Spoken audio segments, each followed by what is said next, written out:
Hello everyone, AmyR here with Prairie Paper and Ink, and I have a rather fun card to share with you guys today as part of my Valentine series.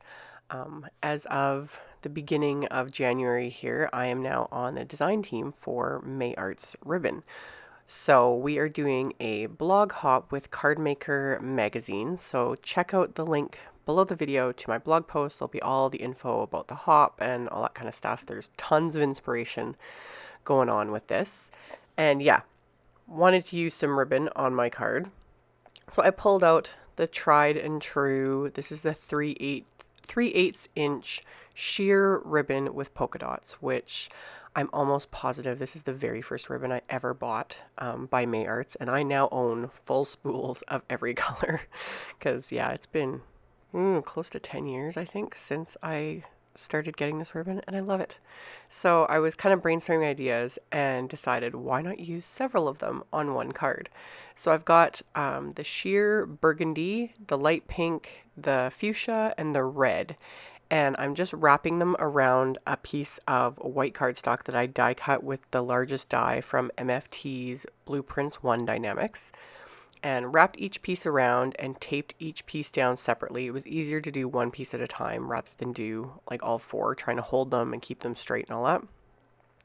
And then I cut separate pieces in each color so that I could wrap that around each piece of ribbon and tie in a bow.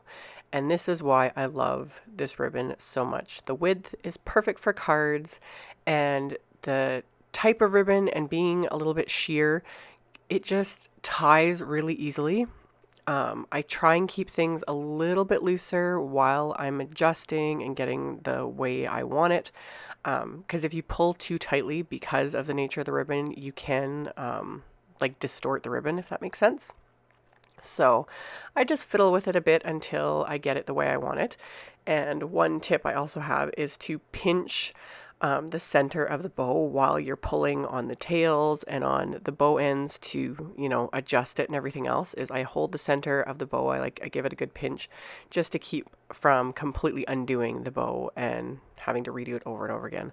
I do have a really old video on my YouTube channel showing how to tie knots and bows with ribbon. It's eons old, and it uses AmyR's ribbon as well.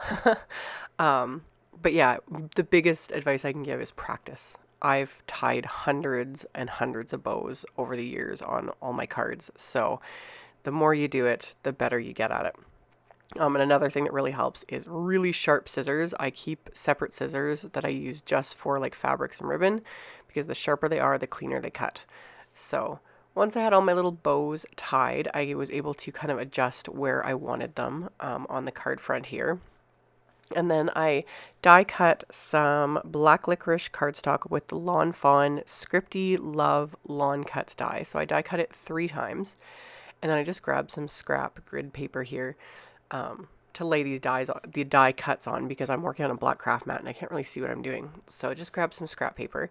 And then I'm just using some Ranger Multimedia Matte with the fine tip applicator to adhere all these die cuts together. And with these ones, these Lawn Fawn ones, they're thicker than some of the finer cut ones I have for words. So these are really easy to adhere together. So I just use a really thin line of adhesive and then pop the second die cut on top of that and just adjust it a little bit to make sure I've got everything lined up properly. And then I just do that another time and adhere the last one on top of that as well. So once I've got it all adhered, I decided I wanted to make it a little bit blingy, not too totally crazy. So I grabbed my black Wink of Stella marker. You could totally use clear for this if you wanted, but I have all the colors, of course. And I really like using the black on black cardstock.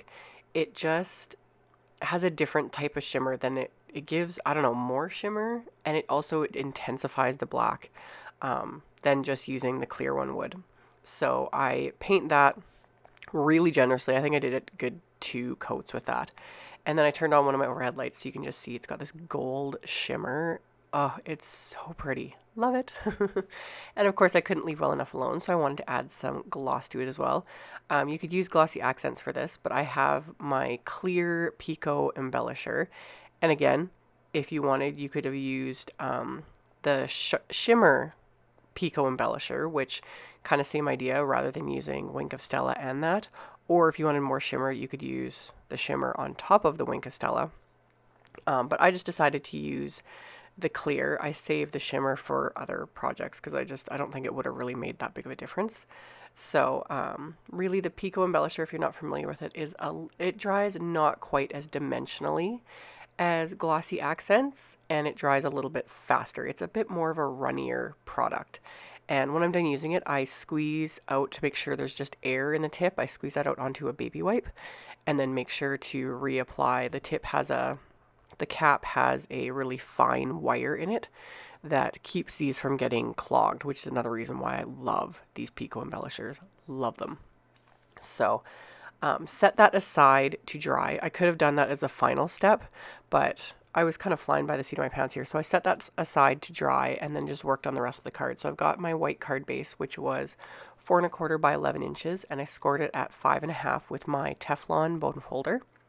And then press that crease down really well. So it's an A2 size card, so 4 1/4 by 5 1/2. And I open it up to the inside of the card. And then I have this stamp set by Lawn Fun. This is the Bugs and Kisses stamp set. And I grabbed one of the sentiments, and there's 2 little heart images in the set. And the sentiment I'm just inking up with Hero Arts black dye ink. And I'm only inking up the first part of the sentiment. I'm leaving out the bug. And these are spaced far enough apart that I didn't need to tape off the back part of the sentiment or cut it off. I was just careful with how I inked up. It inked up just the Be My Love words. So ink those up and stamp that onto the inside of the card.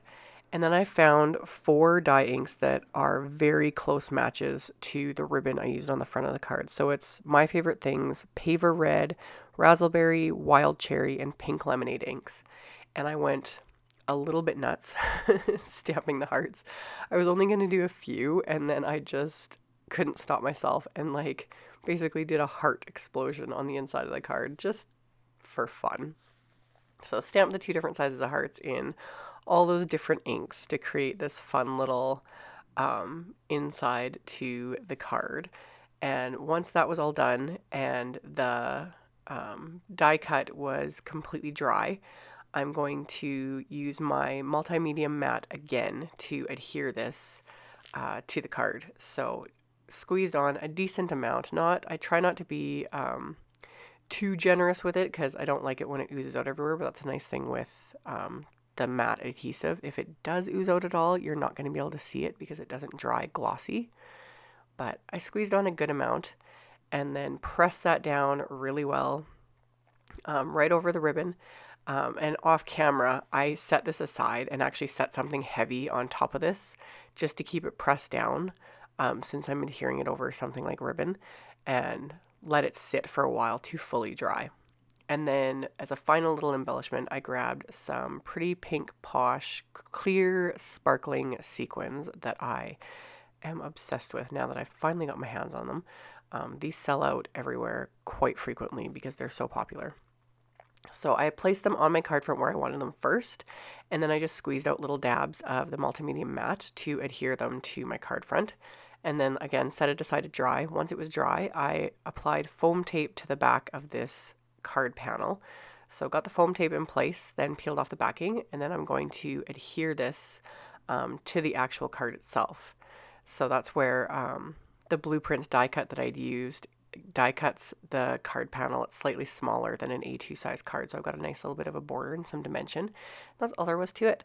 So all the supplies and info will be linked below the video here in the description box. So there'll be a link to my blog post with links to all the other members of the HOP, as well as links to all the supplies used. Any of that info, if you're interested, is right below the video. Thank you guys so much for watching and thumbs upping and commenting on my videos. I really, really appreciate it. And I will see you guys very soon in the next one. Bye.